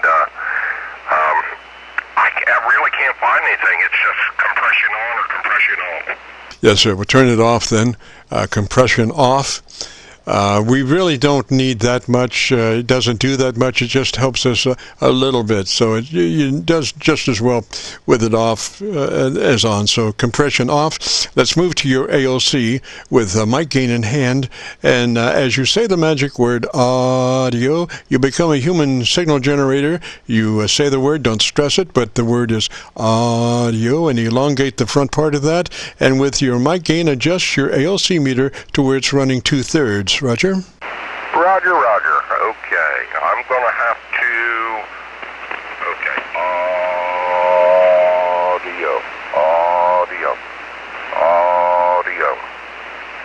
That, oh boy, audio. It's looking good now, but we just want 2/3. We don't want to peg out that ALC. We just want 2/3, which is just a little bit more than half. Roger? I believe I got it. Sounds good. All right, so I want you to tell me in 10 seconds about your antenna system so that I can listen to your audio for a minute. Okay, very good there, Jim. Thank you very much. My antenna system is a homebrew resident 40-meter inverted V. I love building whole wire antennas. That's the name of the game there. I like to build rather than buy. Back to you, Jim. K3KWW. Roger, Jim. Okay, let's go to your equalization page, Roger. Your tone control. I don't have that in this radio. I have no equalizer or tone control. All right, so come closer to Mike. You're about, 6 inches away from the mic now? Well, it is a hand mic. This is brand new out of the box there, Jim. It's got the stock mic on it. That's it.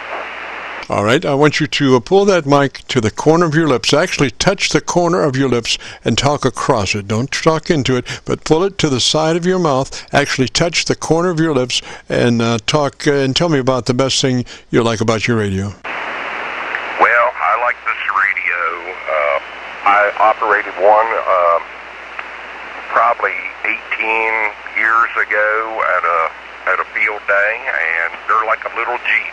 They're just tough and not a lot of bells and whistles, but they get the job done. Yes, sir. Okay, I want you to run that mic just like that. Pull it to the corner of your lips, talk across it. It just sounds beautiful. Now, look up to your ALC now and do that audio test again with that mic at the corner of your lips. And adjust your mic gain until your ALC is 2/3. Roger? Roger.